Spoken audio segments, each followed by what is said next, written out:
Hello மக்களே! இன்னைக்கு நம்ப மஷ்ரூம் புலாவ் பண்ண போறோம். எப்படி பண்ணலான்றத பார்க்கலாம் வாங்க. அதுக்கு நான் மஷ்ரூம் நல்லா க்ளீன் பண்ணி, வாஷ் பண்ணி நறுக்கி வச்சுருக்கேன்.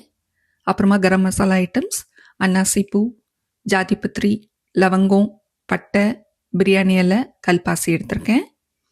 அதுக்கப்புறமா வெங்காயம் நீல வாக்கில் கட் பண்ணி வச்சுருக்கேன். பச்சை மிளகா, புதினா, அதுக்கப்புறமா இஞ்சி, பூண்டு, சோம்பு, சீரகம் இதை நம்ம அப்புறமா பேஸ்ட்டாக அரைச்சிக்கலாம். அப்புறமா பாஸ்மதி ரைஸை ஊற வச்சு எடுத்து வச்சுருக்கேன். நம்ம இஞ்சி பூண்டு பேஸ்ட்டை அரைச்சிக்கிட்டோம்.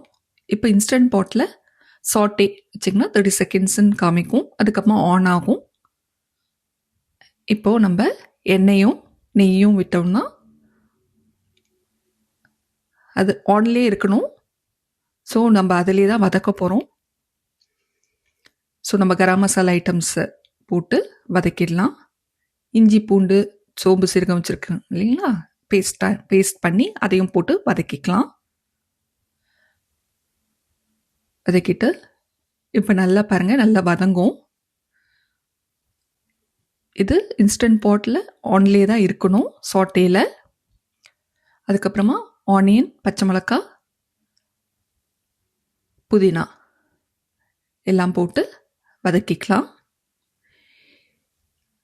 அது வதங்கின உடனே நம்ம ரைஸையும் போட்டு வதக்கிக்கலாம். நான் 1.5 கப் பாஸ்மதி ரைஸ் எடுத்திருக்கேன். 2 கப் தண்ணி விட போகிறேன். ஸோ நல்லா வதக்கிக்கலாம். இதே நீங்கள் ப்ரெஷர் குக்கர்லேயும் பண்ணலாம். அதுக்கப்புறமா மஷ்ரூம் வச்சுருக்கோம் இல்லைங்களா, நறுக்கி வச்ச மஷ்ரூம், அதையும் போட்டு வதக்கிக்கலாம்.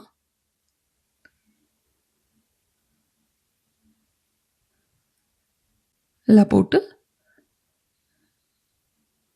வதக்கிக்கலாம். அப்புறமா உப்பு போடுங்க. உப்பு போட்டு வதக்கிட்டு இப்போது தண்ணி விடுங்க.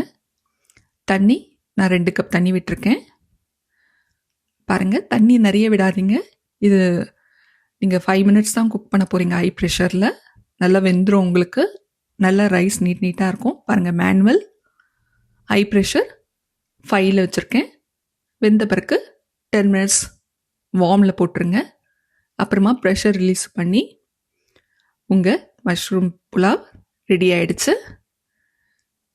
இது பாருங்கள், குழையாமல் இருக்கும். இதே தான் ப்ரெஷர் குக்கரில் நீங்கள் 2 விசில் விட்டு 5 மினிட்ஸ் அப்படியே ப்ரெஷர் குக்கர்லேயே வச்சிட்டிங்கன்னா உங்களுக்கு புலாவ் ரெடி ஆகிடும்.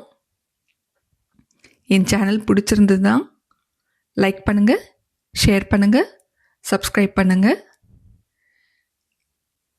நீங்கள் இதை செஞ்சு பார்த்துட்டு எப்படி இருந்ததுன்னு கமெண்ட்டில் சொல்லுங்கள். நன்றி, வணக்கம்.